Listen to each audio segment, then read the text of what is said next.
Instituto Bíblico Luis Palau presenta Curso para Consejeros Especializados. Situación límite. 12 charlas cortas con 12 temas profundos, dictados por especialistas en sus áreas, preparándonos para aconsejar en situaciones de extrema gravedad. A continuación, Osvaldo Carníbal.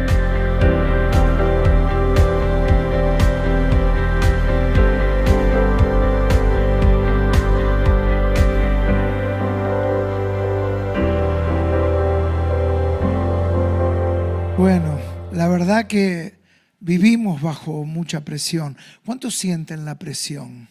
¿Sí? En el vivir cotidiano. Milagros me va a acercar algo que cuando pienso en presión, claro, cuando yo pienso en presión, me acuerdo de una olla similar a esta, era un poco más grande, ¿no? Que tenía mi abuela. ¿Cuántos se acuerdan de este tipo de ollas? Claro que una vez se me ocurrió preguntarle por qué chiflaba. Porque en la medida que empezaba a calentar la olla y salía vapor por acá arriba, para los que son más jóvenes o dicen ¿qué es esto? Empezaba a salir el vapor. Porque luego entendí que si no hay una válvula, no hay un lugar por el cual puede salir el vapor, en algún momento, ¿qué le va a pasar a esta olla? Va a terminar explotando, ¿no? Y claro, de alguna manera, la voy a dejar por acá, de alguna manera la olla a vapor nos representa un poco lo que nos pasa a nosotros. Si uno no tiene una manera de sacar lo que tiene adentro, ¿qué es lo que va a terminar pasando? En algún momento va a terminar explotando también, ¿no? Es decir, ¿cómo podemos sacar? ¿Por qué se produce? Entonces, en esta charla, yo quiero que podamos hablar acerca justamente de la angustia, donde se mezcla todo, ¿no? Hablamos de angustia, hablamos de preocupación, se mezcla también el miedo, la ansiedad que comúnmente se llama angustia. Y es interesante porque en el original la palabra angustia viene de angosto, es decir, es pasar por un camino extremadamente angosto donde uno siente que todo se traba y que no sabe si va a poder pasar al otro lado, ¿no? Es decir, es un sentimiento que experimentamos sin motivo y que está vinculado con la preocupación. La preocupación es algo tan común hoy en día y como todos sabemos es una palabra compuesta con ese prefijo pre y luego ocupación. Es decir, ocuparme previamente. Es decir, no puedo hacer nada para resolver la situación, pero ahí yo estoy preocupado, preocupado y preocupado. Digo yo, es como tener un auto. ¿Cuántos conducen? A ver, manejan. Bueno, es como tener un auto encendido, acelerando, pero no tiene un cambio puesto. Es decir, el vehículo no va a ningún lado, el motor se recalienta, ¿sí? Y puede llegar a fundirse, y es a veces lo que termina pasando con nosotros. Cuando uno está en una preocupación, uno empieza a pensar y la cabeza da vuelta y a veces uno no puede dormir, no resuelve nada y produce una profunda angustia. Y yo amo la Biblia. ¿Y por qué? Entre tantas cosas, porque nos cuenta la historia de personas que no solamente han logrado cosas, sino nos cuentan los momentos difíciles. Y nos cuentan muchos de esos protagonistas haber pasado por momentos de angustia. Por ejemplo, Elías, ahí en Primera de Reyes 19:4, que él desea morirse y le dice a Dios: basta, oh Dios, quítame la vida. Y este era Elías, el profeta del fuego, ¿no? Luego está también Jonás, otro profeta de Dios, un hombre de Dios, que le dice en Jonás 4:3: te ruego, Dios, que me quites la vida, porque mayor me es la muerte que la vida. Miren ustedes qué sinceridad la Biblia. Y no solamente estos hombres, sino el mismo Señor Jesucristo en Mateo 26:3, Él dijo: mi alma está muy triste hasta la muerte. Es decir, conocemos muchas consecuencias que produce la angustia, la preocupación, la ansiedad, como es la pérdida del interés por vivir. Hay personas que ya no saben por qué tienen que seguir viviendo. El interés por la familia, por los hijos, es un estado de abandono, un desgano, un sentimiento de desesperanza, ¿sí? Un hundimiento, una sensación de vacío. Ahora, miren ustedes lo que nos dice la palabra del Señor. En el Salmo, si me quieren acompañar, 34:6, dice: este pobre clamó y le oyó Jehová y lo libró de todas sus angustias. Y yo quiero, y le puse un poco por título a esta charla, 6 raíces de las emociones negativas. Porque tanto la ansiedad, la preocupación, el miedo, están catalogadas como emociones negativas. Y todos ustedes que son líderes, que tienen que tratar de ayudar a personas a salir de la preocupación, a salir del miedo, en este primer tramo de la charla vamos a ver cómo se originan, el origen de estas emociones negativas. Y luego vamos a ver en el otro tramo consejos para poder ayudar a otro a salir de las emociones negativas. ¿De acuerdo? Entonces, algunas raíces, cómo se origina la ansiedad, la angustia, la preocupación y el miedo. Dijimos 6 raíces. Número 1, primero es el pecado. Es decir, no podemos obviarlo. El pecado inconfeso produce estados de depresión. Es decir, puede la persona recibir tratamientos, consejería, puede tener una charla con vos, oración, ir a un profesional, a un psicólogo, a un psiquiatra, pero la cosa no avanza. Y muchas veces uno de las raíces es el pecado inconfeso. Algo que no termino de confesar, de sacar y lo tengo adentro. Alguien me diría: pero ¿cómo es esto, pastor? Es muy elocuente el Salmo 51, cuando David peca, y acá vieron ustedes las dos caras, el gran rey David, pero por el otro lado, el hombre que peca, el que mata a Goliat, pero por el otro lado, el hombre que ofende a Dios. Va a orar y le va a decir: devuélveme el gozo de la salvación. Es decir, David tenía salvación, pero había perdido ¿qué cosa? El gozo. La pérdida del gozo en la vida cristiana, una de las raíces puede llegar a ser el pecado. Y para alguien que ministra es necesario saberlo esto. Es decir, para la vida propia, para cada uno.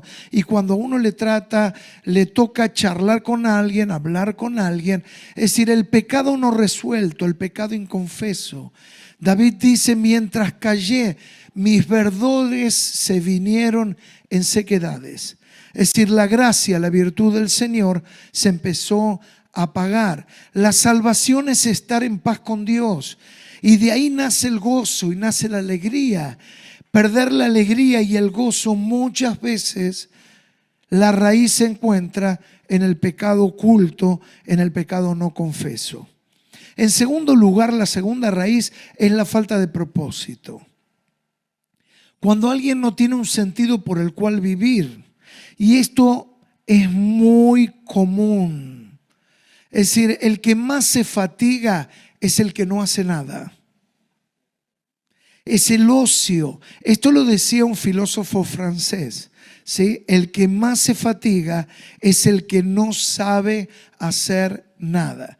La falta de un sentido por el cual levantarme a la mañana. Hay un desgano.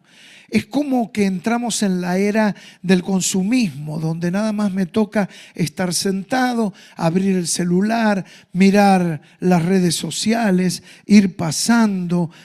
Es la época, la dimensión, la era de la familia, digo yo, Miranda.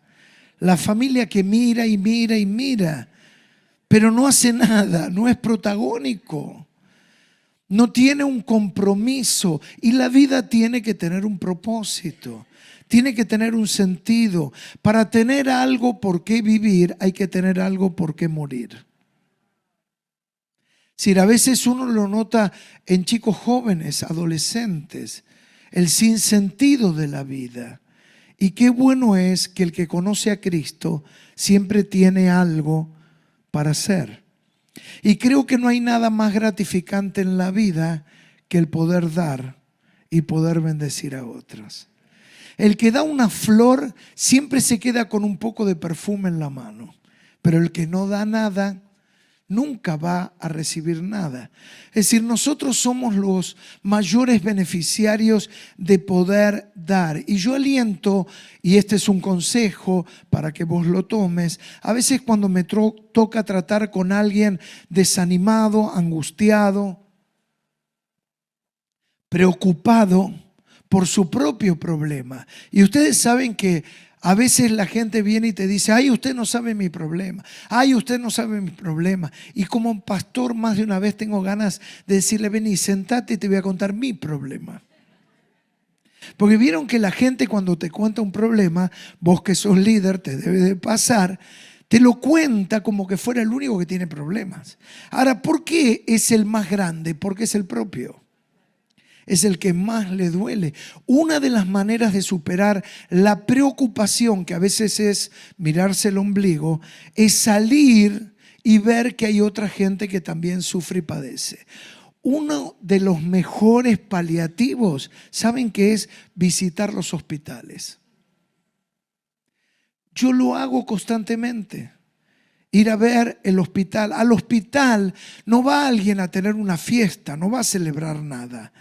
Al hospital va gente que está sufriendo, que está padeciendo, ya sea porque tenga una enfermedad del mismo o porque va a haber alguien que no la está pasando bien. Y cuando uno entra en contacto con el dolor, se da cuenta muchas veces, a mí me ha pasado salir de un hospital, tener que caer de rodillas y decirle: Señor, perdóname. Lo que yo creía que era un problema no era nada comparado con lo que yo veo en el hospital. Entonces, visitar los hospitales, por ejemplo, o lugares de necesidad, nos ponen una perspectiva de balance en la vida. Dar es sanador. Anótatelo. Dar es, ¿cómo es? Sanador. Sana el poder dar. Salí. Compartir. Nosotros tenemos una actividad en la iglesia durante el invierno, le llamamos operativo frío, y salimos las noches a dar de comer, a repartir bolsas de dormir a la gente de la calle, y yo me lo he autoimpuesto, ¿sí? Cada noche que se activa el operativo, yo quiero estar ahí. Y eso nos mantiene en perspectiva, cerca de la necesidad, haciendo algo. En tercer lugar, la tercera raíz son metas no realistas. A veces la gente se pone expectativas demasiadas elevadas para él mismo o para los que le rodean, para los hijos, en la escuela, en el deporte. A veces proyectamos nuestras insatisfacciones en la vida de los demás. Y esto genera también una gran angustia cuando las cosas no se dan. ¿Quién no quisiera tener un Messi en la familia? Y muchas veces, yo me acuerdo de un nene, el papá se preocupaba, lo llevaba a jugar a la pelota, quería que fuera el próximo Maradona, y el nene estaba jugando el partido y le venía la pelota y la agarraba con la mano, y él le gritaba: con la mano no. Estaba más para el básquet, para el vóley y no para el fútbol. Y a veces nosotros proyectamos expectativas que nos generan frustración, ansiedad, angustia, una preocupación innecesaria. Es lo que se llama vivir por encima de nuestros recursos. Es decir, en una en una tabla matemática donde tenemos el debe y el haber, si tenemos y queremos vivir por encima de nuestras posibilidades, en algún momento vamos a quebrar. Y hay gente quebrada emocionalmente y le tenemos que ayudar como líderes a que se pongan en perspectiva y tengan un presupuesto correcto de sus emociones. Porque a veces enfrentamos por encima de nuestros recursos e indudablemente terminamos quebrados emocionalmente hablando. En cuarto lugar, las comparaciones es otra raíz de las preocupaciones, la angustia, la ansiedad y los temores. Siempre estamos mirando el pasto del vecino. Y siempre parece el pasto del vecino más verde que el nuestro. ¿Vieron? Pero en realidad el secreto de la vida no es qué hago con lo que no tengo, sino qué hago con lo que sí tengo. Satanás va a tratar que te pongas del lado de lo que te falta, pero vos te tenés que parar del lado de lo que tenés. Ahí va Pedro y Juan y se encuentran con un paralítico y les pide plata. Y Pedro tiene claras las cosas. ¿Qué le dice? Ustedes lo saben. Ni plata ni oro como nosotros. Ni plata ni oro tengo, pero lo que tengo te doy. Miren ustedes, Satanás te va a manipular para que vos siempre te pongas del lado de lo que te falte. Y ahí te vas a generar un punto de angustia, de insatisfacción. Pero Pedro, ¿qué hace? Se para del lado de lo que él tiene. No tengo esto. Qué importante es saber en la vida lo que yo no puedo hacer, lo que yo no tengo, lo que no estoy preparado para hacer en la vida. Y esto es tener cordura. ¿Es tener qué? No, gordura no. Cordura. Es tener sensatez. Hoy en día quizás es una de las cosas que más falta. Personas sensatas, cuerdas, ¿sí? A más de uno parece que se le soltó una cuerda. Tener cordura, esto no tengo, esto no puedo, esto sí yo puedo. Aquí soy fuerte. Lo que tengo se llama Jesús y si lo tengo a Jesús, lo tengo todo. Lo tengo todo en la vida. En quinto lugar, el materialismo. Es creer que la felicidad está en manos de las cosas. Se dice de alguien que era tan pobre que lo único que tenía era plata. Pero a veces se piensa que la plata todo lo soluciona. Y cuando hay alguien que por plata es capaz de hacer cualquier cosa, es una persona peligrosa. Mejor aléjate. Porque una persona que es capaz de hacer cualquier cosa por el dinero es una persona extremadamente peligrosa. Creer que el dinero todo lo resuelve. Y esto genera un gran estrés, un gran afán. Entender lo que necesitamos de lo que deseamos.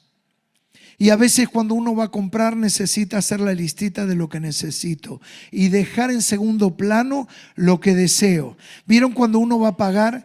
Te ponen ahí por una cola tipo serpiente y te ponen todas tentaciones. La mayoría de las cosas no las necesitamos, pero ¿cuánto las deseamos? Y te lo ponen en las esquinas de las góndolas. Eso está pensado por el marketing. Y miren, vamos a lo último. El sexto es la falta de perdón. Es decir, la sexta raíz que genera depresión, angustia, es la falta de perdón. ¿Qué es esto? Son los conflictos del pasado no resueltos. Alguien dijo, como la noche sigue al día, la depresión sigue la ira. Es decir, una persona airada que no ha sabido resolver el enojo está por caer en estados depresivos. Y yo me he dado cuenta, y este es un gran consejo para vos que te toca ministrar a personas, muchas veces he ido directo al fondo de la cuestión y le digo, ¿hay alguien que no perdonaste todavía? Me dice, ¿y usted cómo lo sabe? Porque el estado de depresión que tenés Muchas veces encuentra la raíz en la falta de perdón. Es decir, las raíces de la depresión con frecuencia se hunden en el subsuelo de la vida familiar. Es decir, historias no resueltas en la vida familiar muchas veces generan estado de depresión, abusos, rencores, abandonos, injusticias, decepciones. Entonces, queridos amigos y hermanos, tenemos estas 6 raíces que espero que nos ayuden a poder ministrar a personas y ayudarles a salir adelante. Amén. Muy bien, ¿por qué no oramos al Señor? Padre, yo quiero pedirte por mis hermanos y mis amigos que les des estas herramientas para poder ministrar a tantas personas que están sumidas en la depresión, en la angustia, en la ansiedad. Aún alguno de aquellos que se encuentra aquí en estados de depresión y de angustia, que esta palabra, Señor, que esta enseñanza les pueda ayudar a encontrar libertad para ser ese hombre y esa mujer que vos anhelás, y a la vez levantarlos como líderes en esta generación. Espíritu Santo, guíales. Yo te los pido en tu nombre y te doy gracias. Amén. Muy bien, el Señor les bendiga.